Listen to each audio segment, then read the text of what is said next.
Welcome, dear viewers, to A1 Storyteller, where the most gripping, shocking, and unforgettable tales come to life.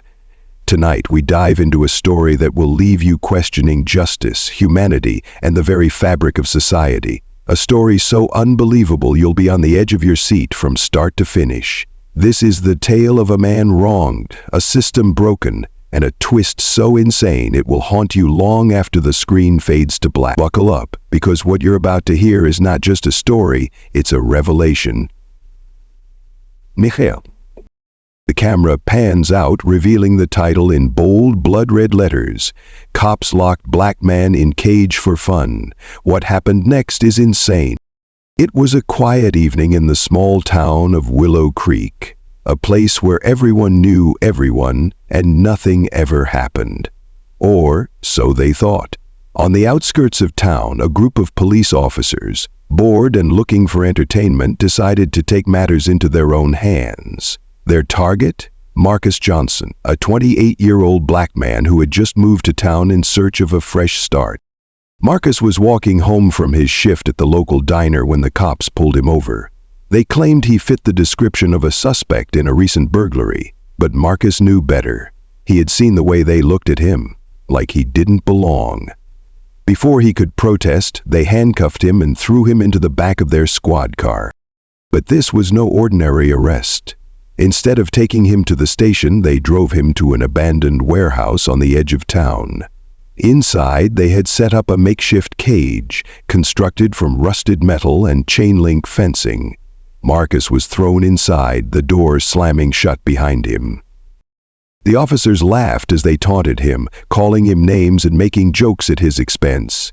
They even took turns throwing food at him, as if he were some kind of animal in a zoo. Marcus, terrified and humiliated, could do nothing but sit there and endure their cruelty.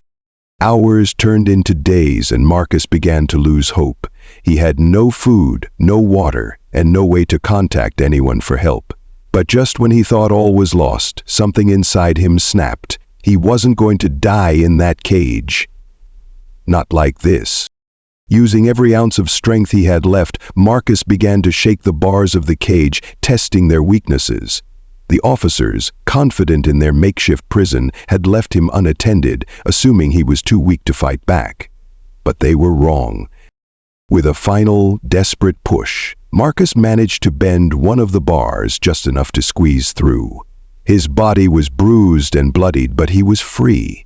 He stumbled out of the warehouse and into the night, determined to make it back to town and expose the officers for what they had done.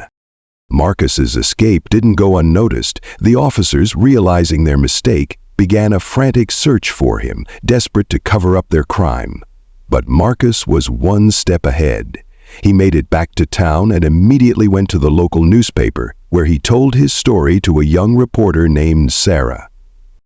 Sarah, horrified by what she heard, knew she had to act fast. She published Marcus's story, complete with photos of his injuries and the location of the warehouse. The town was in an uproar, and the officers were quickly arrested and charged with kidnapping, assault, and a host of other crimes. But the story didn't end there. As the trial unfolded, more and more people came forward with their own stories of abuse at the hands of the Willow Creek police. It turned out that Marcus's ordeal was just the tip of the iceberg. The trial was a media sensation, with people from all over the country tuning in to see justice served. Marcus, now a symbol of resilience and courage, became a vocal advocate for police reform, using his platform to push for change. The officers were eventually convicted and sentenced to life in prison, but for Marcus, the fight was far from over. He knew that his story was just one of many, and that there were countless others who had suffered in silence.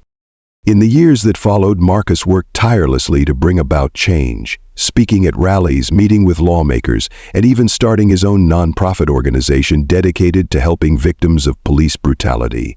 His story became a rallying cry for a movement, inspiring people across the nation to stand up and demand justice. But just when it seemed like Marcus's story had reached its conclusion, a shocking twist emerged. Years after the trial, a former officer involved in the case came forward with a bombshell revelation. Marcus's arrest had not been random.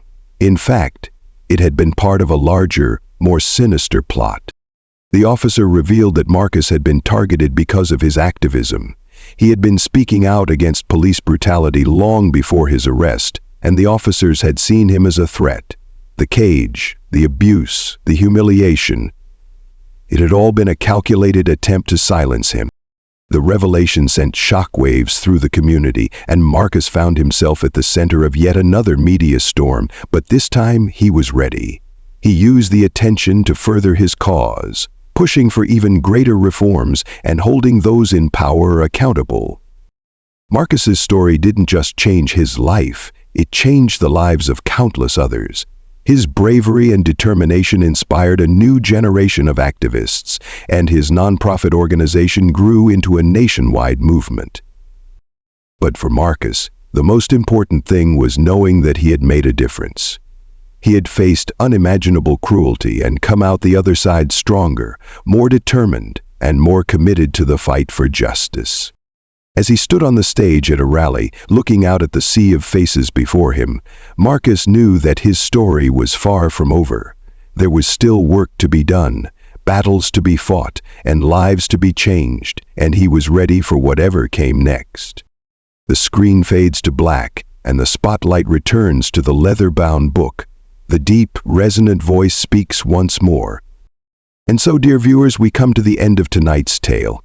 But remember, this is not just a story, it's a call to action.